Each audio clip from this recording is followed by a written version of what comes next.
You ever walk into your own damn garage and feel like you've stepped into a Walmart parking lot?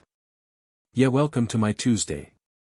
I opened the side door to grab a drill, and there it is, this electric shopping cart plugged into my wall, humming like it paid rent. Not even one of those compact scooters, this was a full-blown beep-beep, senior discount motor cart. Cables stretched across my garage like someone set up camp. I blinked a few times thinking maybe I'd lost it, but nope. Next thing I hear is that high-pitched nasal honk of a voice. It was just a few cents of power, don't be dramatic. Karen. Not just Karen, HOA Karen, with her clipboard and her double-wide entitlement. See, these weren't just any Karen sisters.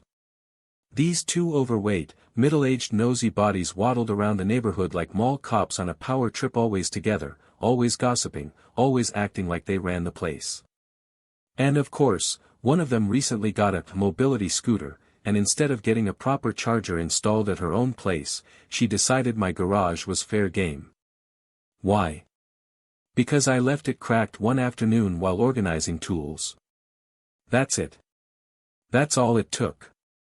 Apparently, in Karenland, that's an invitation to commit petty theft. I marched over to their door, 6 houses down, every yard ornamented with fake seasonal decor and faded "God Bless America" signs, and knocked like I meant business. The bigger one answered Brenda, I think, and she didn't even pretend to be surprised. Just sipped her diet soda and said, "We assumed you wouldn't mind. You weren't using that outlet anyway." I wish I could tell you I stayed calm. I didn't. I lost it. But that's when Karen the Karen swooped in from her porch like a hawk spotting roadkill. Clipboard in hand, hair fried from too much dye, and lips pursed so tight I thought they might whistle on their own. She said, technically, any open structure is considered part of shared visual property under Section 4 of the Community Agreement, so it's not really private space. I kid you not. That's what she said. She cited visual property like this was court TV. I told her that if she didn't unplug the scooter and return my extension cord, I'd cut the whole circuit.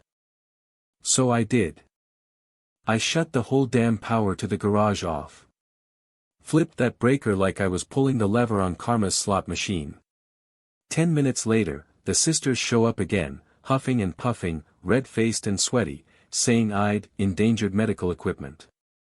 Medical equipment. It's a Walmart scooter, not dialysis. But here's where it gets good. Me buddy Phil, who lives across the street and works for the city utilities, overheard everything while working on his truck. Phil doesn't like Karen. Phil really doesn't like people abusing power. In any sense. So he asked to take a look. Turns out, they'd rigged the timer to my outlet using a splitter and had been using it for days. Days. There were scorch marks on the plug. It could have sparked. My whole garage tools, old furniture, gas Kenskald V gone up in smoke. That's when Phil smiled, took out his phone, and made a call. Next day, we had a small crowd: me, Phil, Officer Daniels from the sheriff's office, and a new face, a real county inspector. He looked around, asked questions, nodded a lot. Karen tried to bluster her way through it with her usual smug lines about bylaws and reasonable use. But the inspector cut her off and said, "Ma'am, stealing electricity across property lines is a misdemeanor under county code. It doesn't matter if the garage door was open or if the homeowner left cookies on the stoop, it's theft." The look on her face. God, I wish I could frame it. Like someone told her yoga was cancelled and Chick-fil-A closed on Sunday. She tried to rally the HOA board. God knows she's bullied them into backing her on the dumbest rules, but this time, nobody stood up. Brenda mumbled something about misunderstanding, and Karen hissed at her like a wet cat.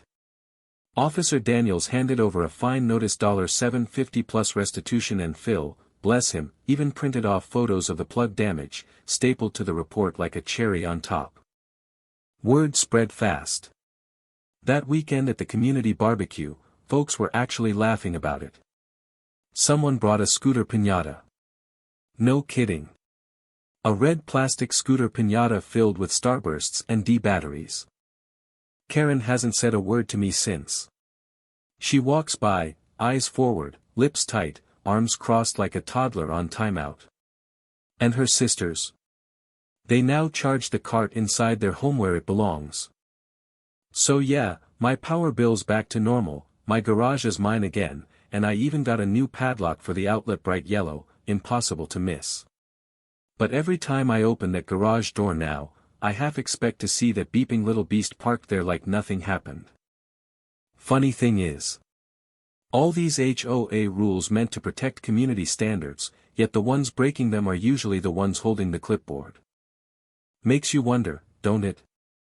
Where's the line between order and control? And who gets to draw it?